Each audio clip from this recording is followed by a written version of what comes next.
بسم اللہ الرحمن الرحیم۔ السلام علیکم معزز طلباء کرام، آپ سب کیسے ہیں؟ آج ہم تفسیر بیضاوی کے سبق نمبر 3 کو پڑھیں گے۔ آج کے ہمارے سبق کا عنوان ہے حمد کا بیان۔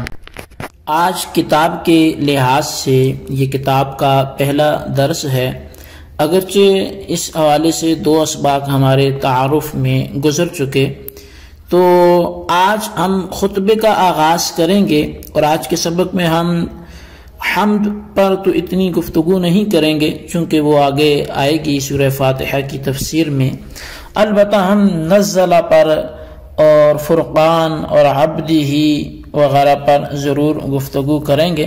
تو بہرحال خطبے کا آغاز کرتے ہیں اور کچھ فوائد و قیود جو کچھ ہوں گے وہ بیان کرتے ہیں۔ تو مصنف علیہ رحمہ لکھتے ہیں: الحمدللہ الذی نزل الفرقان علی عبدہ لیکون للعالمین نذیرا۔ ہر فرد حمد مخصوص ہے اس ذات باری تعالی کے لیے جس نے قرآن کو تدریجاً اپنے بندے پر اتارا، اور تاکہ وہ قرآن سارے عالم کے لیے نذیر ہو جائے، یعنی ڈرانے والا ہو جائے۔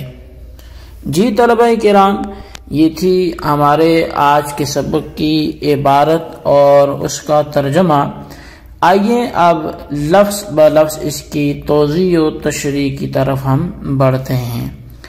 تو سب سے پہلے لفظ الحمدللہ ہے، تو الحمدللہ پر چونکہ تفصیلی بحث ہوگی اور وہ سورہ فاتحہ میں آ جائے گی، اس لیے ہم اس پر کلام نہیں کرتے۔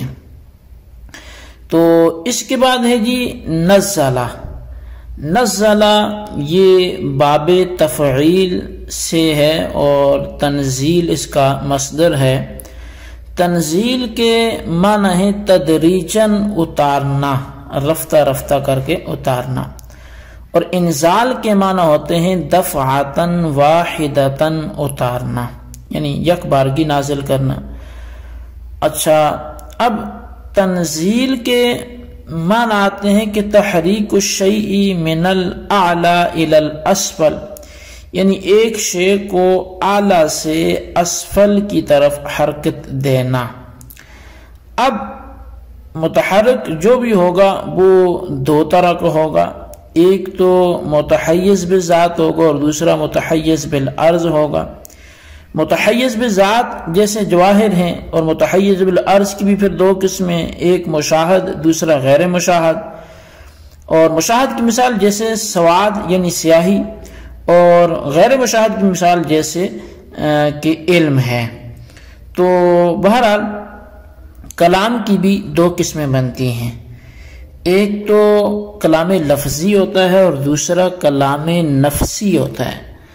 کلام نفسی میں تو بالکل حرکت نہیں ہو سکتی، نہ اصالتاً اور نہ بالطبع، کیونکہ کلام نفسی ایک صفت ہے جو ذات باری تعالیٰ کے ساتھ قائم ہے، لہذا کلام نفسی میں بالکل اصلاً حرکت نہیں ہے، اس لیے کہ وہ متحیز بالعرض ہے، اور بالطبع بھی حرکت نہیں ہے۔ اس کی وجہ یہ ہے کہ بالطبع حرکت ماننے کے معنی یہ ہوں گے کہ پہلے اللہ تعالیٰ کی ذات کو متحرک ماننا پڑے گا، اور اس کے واسطے سے کلام نفسی میں حرکت مانی جائے گی، اور ذات باری تعالیٰ میں چونکہ حرکت کا ہونا یہ محال ہے، لہذا کلام نفسی میں حرکت یہ بھی نہیں ہو سکتی۔ ہاں، کلام لفظی میں بالطبع حرکت ہوتی ہے، یعنی حضرت جبریل علیہ السلام کے واسطے سے اس میں حرکت ہوتی ہے، اور وہ اس لیے کہ کلام پہلے باری تعالیٰ نے کلام کو حضرت جبریل پر نازل فرمایا، پھر ان کے واسطے سے بیت العزت یعنی آسمان دنیا پر نازل ہوا۔ مطلب یہ ہے کہ حرکت اصالتاً حضرت جبریل پر ہوئی، اور بالطبع کلام لفظی کے اندر بھی حرکت ہوئی۔ اب یہ شبہ پیدا ہوتا ہے کہ قاضی صاحب نے نزل کیوں اختیار کیا، انزل کیوں نہیں فرمایا؟ تو جواب یہ ہے کہ نزل اس لیے استعمال کیا کہ بندوں پر خدا کی نعمت کا کمال جو ہے وہ کمال کا اظہار وہ تنزیل کی وجہ سے ہوا، نہ کہ انزال کی وجہ سے۔ اور اس کی وجہ یہ ہے کہ انزال کی وجہ سے تو قرآن پاک آسمانی دنیا پر آیا، پھر آسمانی دنیا سے بندوں تک جو آنا ہے وہ تو تنزیلاً ہے، بس نزل استعمال کیا تاکہ خدا کی کمال نعمت کا اظہار ہو جائے، جو کہ مقام حمد میں مطلوب بھی ہے۔ اچھا، الحمدللہ الذی نزل، اس کے بعد مصنف نے فرمایا الفرقان۔ فرقان کے معنی ہے فارق بین الحق والباطل، یعنی حق اور باطل کے درمیان فرق کرنے والا۔ چونکہ قرآن مجید بھی حق و باطل میں فرق کر دیتا ہے، اس لیے قرآن کو فرقان بھی کہتے ہیں۔ اور اس کے بعد علی عبدہ لکھا، اور عبد سے مراد کیونکہ یہاں صرف نبی علیہ السلام کی ذات ہیں، تو یہاں بھی اعتراض ہو سکتا ہے کہ مصنف نے وصف عبدیت کو کیوں ذکر کیا، رسالت کو ذکر کرتے علی رسول ہی لکھتے۔ تو اس کا جواب یہ ہے کہ نبی علیہ السلام کے اوصاف میں وصف عبدیت یہ اولا ہے، بہتر ہے بمقابلہ رسالت کے۔ اس کی وجہ یہ ہے کہ عبدیت کے اندر انصراف من الخلق الی الحق ہوتا ہے، یعنی مخلوق سے حق کی طرف توجہ کرنا یہ عبدیت میں ہے، اور رسالت کے اندر انصراف من الحق الی الخلق ہوتا ہے۔ تو گویا عبودیت میں جو منتہا اور منزل ہے وہ حق ہے، اور رسالت میں منتہا وہ مخلوق ہے، اور حق جو ہے یہ ظاہر ہے بہتر اور اولا ہے بمقابلہ خلق کے، لہذا عبدیت اولا ہوئی بمقابلہ وصف رسالت کے۔ اس کے بعد مصنف نے لکھا لیکون للعالمین نذیرا، یہاں پہ یکون کی ضمیر کے مرجع میں تین احتمال ہیں۔ ایک تو جو ہے وہ غلط ہے، اور پہلے جو دو احتمال ہیں وہ درست ہیں۔ پہلا احتمال یہ ہے کہ مرجع یہاں پہ عبد ہو، اور دوسرا یہ کہ فرقان ہو، یہ دونوں احتمالی درست ہیں۔ اور تیسرا احتمال یہ ہے کہ مرجع یہاں پہ اللہ تعالیٰ کی ذات ہو، اور اللہ تعالیٰ کی ذات مرجع ہو، یہ بات درست نہیں ہے۔ اس کی وجہ یہ ہے کہ معنی پھر یہ ہوں گے کہ تاکہ اللہ عالم کے لیے نذیر ہو، تو گویا اللہ تعالیٰ کے لیے صفت نذیر ثابت ہوگی، اور صفات باری تعالیٰ چونکہ توقیفی ہوتی ہیں، یعنی وہ توقیفی وہ صفات کہلاتی ہیں جو شارع کی طرف سے متعین کردہ ہوں، اور صفت نذیر جو ہے یہ صفات توقیفی میں سے ہے ہی نہیں ہے، لہٰذا مرجع اللہ کو قرار نہ دیا جائے، ورنہ تو یہ خرابی لازم آئے گی کہ اللہ تعالیٰ کی جو صفات توقیفی ہیں ان میں ایک نئی صفت اپنی طرف سے داخل کرنا لازم آئے گا۔ اچھا، اول پہلے دو احتمال درست ہیں، لیکن اگر مرجع عبد ہو تو اسناد حقیقی ہوگا، اور اگر فرقان ہو تو اسناد مجازی ہوگا، کیونکہ یہاں پر دیکھا جائے تو لیکون میں مرجع کے حوالے سے تو ہماری گفتگو ہوئی، لیکن لام پر گفتگو نہیں ہوئی۔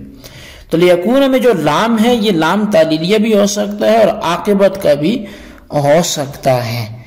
تو عاقبت کے معنی جو ہوتے ہیں وہ انجام کار کے ہوتے ہیں، اور علت اور عاقبت میں فرق یہ ہے کہ علت وجود کے اعتبار سے فعل پر مقدم ہوتی ہے، اور عاقبت وجود کے اعتبار سے فعل سے مؤخر ہوتی ہے۔ اور لیکون للعالمین نذیرا، تو یہاں پر لیکون پہ گفتگو ہونے کے بعد نذیر جو مصدر ہے، جیسے نکیر مصدر ہے انکار کے معنی میں، تو اب اس حوالے سے گفتگو کریں تو نذیر یہ مصدر ہے، جیسے نکیر مصدر ہے انکار کے معنی میں، اس وقت حمل جو ہے وہ عبد پر یا فرقان پر مبالغتاً ہوگا، جیسے زید عدل بول دیتے ہیں تو ایسی نذیر مصدر کا اطلاق کر دیا گیا ذات پر، تو یا یہ نذیر معنی میں منذر کے ہیں تو اس وقت کوئی خرابی بھی نہیں ہوگی، تو لہٰذا یہاں پر جو نذیر ہے یہ مبالغتاً بھی مصدر کا اطلاق جیسے زید عدل کی قبیل سے ہو سکتا ہے اور منذر کے معنی میں ہو کر بھی اس کا اطلاق ہو سکتا ہے۔ تو یہاں پر البتہ یہ بات کی جا سکتی ہے کہ نبی علیہ الصلوۃ والسلام کے اوصاف میں نذیر اور تبشیر دونوں ہیں، تو یہاں نذیر تو ذکر کیا، تبشیر کیوں نہیں کیا؟ تو اس کی وجہ یہ ہے کہ یہ مقام جو انذار ہوتا ہے لوگوں کو اللہ کی طرف مائل کرنے کا، اور اس میں چونکہ تکلیف دہ جو چیزیں ہیں جو لوگوں کو نقصان دے سکتی ہیں ان کا ذکر کرنا بنسبت ان خوشخبریوں کے جو تکالیف میں آنے والی چیزوں سے غافل کر دیں یہ زیادہ بہتر ہے۔ بہرحال یہ ہمارے آج کے سبق کی عبارت ترجمہ اس کی وضاحت تھی، اس کو اچھی طرح سمجھیں، اس کے خلاصے کو اپنے رجسٹر پر ضرور لکھیں، بالخصوص ان سوالات کے جوابات دیں۔ سوال نمبر 1 یہ کہ مصنف نے نزل کہا، انزل کیوں نہیں کہا؟ وجہ تحریر کریں۔ اور سوال نمبر 2 یہ ہے کہ علی عبدہ کہا، علی رسولہ کیوں نہیں کہا؟ اس کی بھی وجہ تحریر کریں۔ اللہ تبارک و تعالیٰ سے دعا ہے جو کچھ ہم نے پڑھا سنوں سے یاد رکھنے کی توفیق نصیب فرمائے، آمین بجاہ نبی الامین صلی اللہ علیہ وسلم۔